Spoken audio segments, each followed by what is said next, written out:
Okay, this is Film Class, Week 11, Part 8. So when you look back at the early part of the movie, it makes, again, a lot of that shit, I don't have a lot to say about. Again, the spider is a famous image of weaving, and there's an ancient Greek story about a woman who's a weaver, and that the woman weaver is the symbol of the artist, and Vogler is an artist because she weaves characters out of, I don't know. There's things you could do with that, but I don't know if I really want to do it. But one thing that makes slightly more sense, is the kid at the beginning.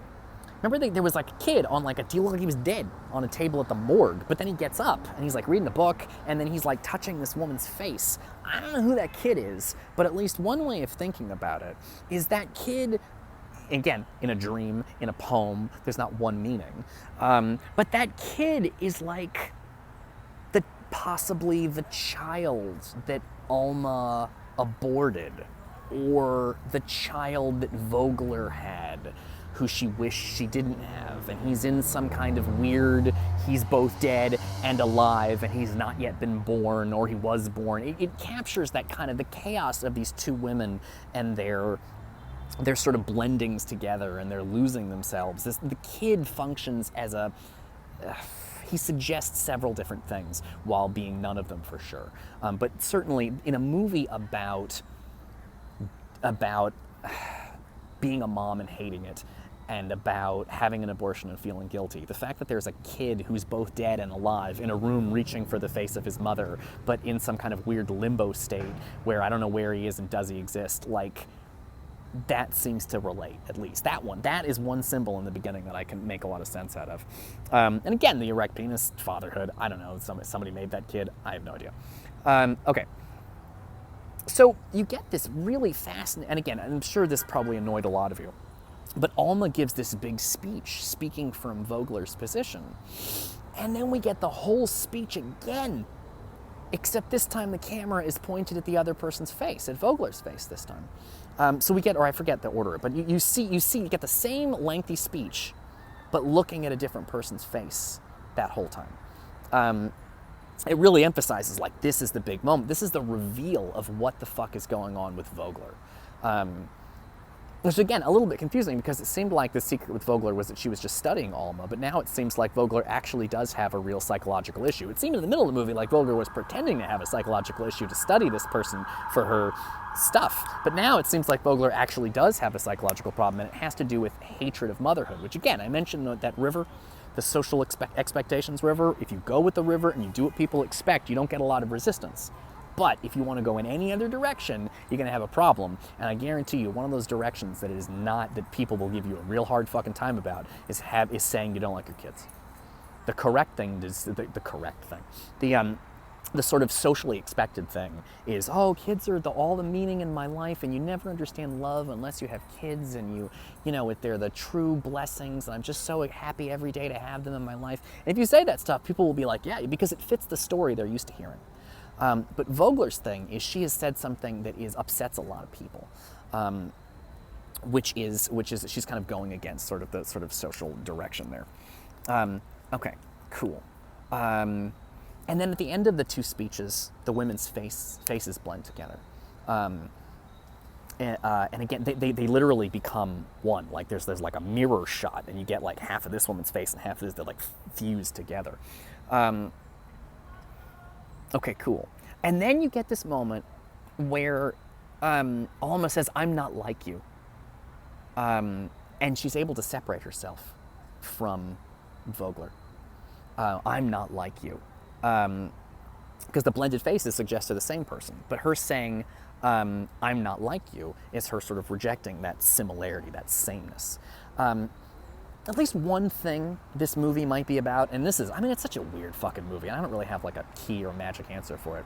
One thing the movie is about is that Alma is in danger of falling into or becoming Vogler, and that she's able to kind of pull herself out of that. When she figures out the big secret, wait a minute, you actually hated having a child, I regretted having that abortion. She's able to kind of separate herself from that. But there's still a lot of this, like, again, the faces that reverb and shake, And the blending together, by the way, takes a really interesting bit. Sometimes this movie feels like it's like a ghost, like Vogler is a ghost haunting Alma, the ghost of a different kind of life, maybe.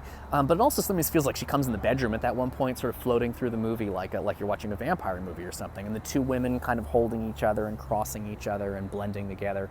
It's very beautiful, but it's very strange. And then there's suddenly this vampire imagery, where there's just like cutting her wrist and the other person is drinking from her. Again, it's crazy, but it's also something about, again, did it really happen? Is he actually drinking the blood from her wrist? I mean, it's not, this is like poetry movie. It's like a dream. It's probably best not to think about it in those terms.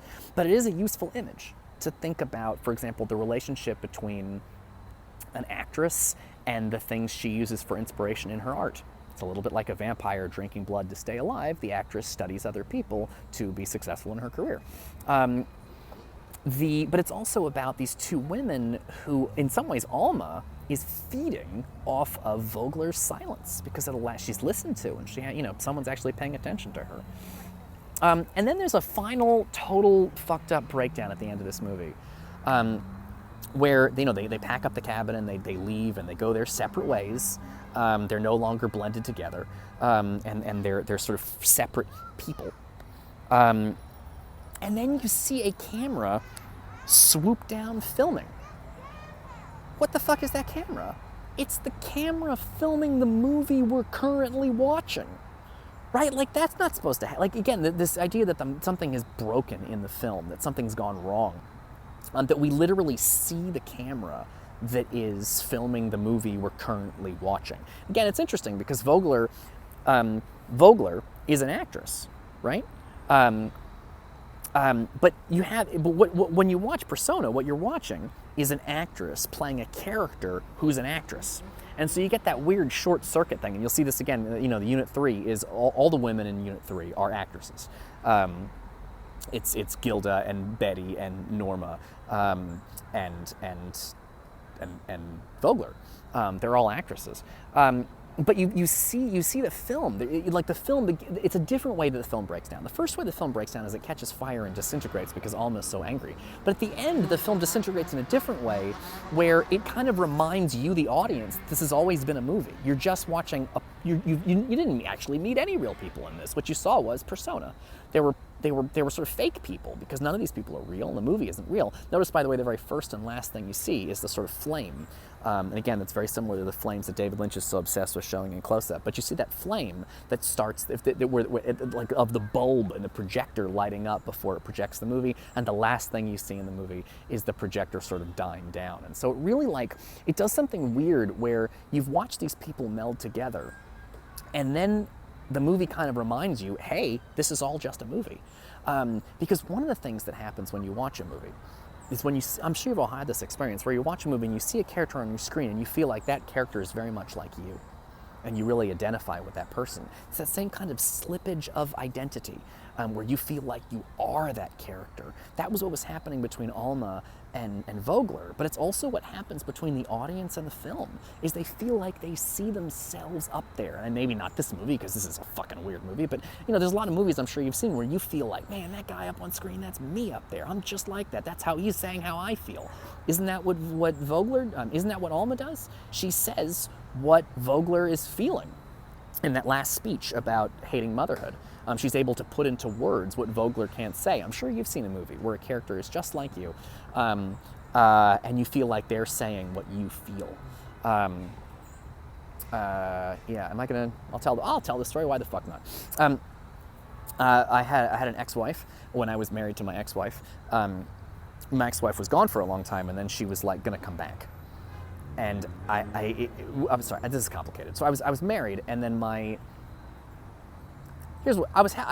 was married, and then my wife was not spending a lot of time at home, and then she was like, I'm gonna spend more time at home. And then I was watching a TV show about a kid whose dad was in prison, and the dad came home, and then the kid got mad at the dad, like, what kind of dad are you? You've never been in my life, you've been gone for years. And I was like, shit, that's how I feel about this woman I'm married to. And then I got a divorce, because my feelings were better expressed by the kid on the TV show.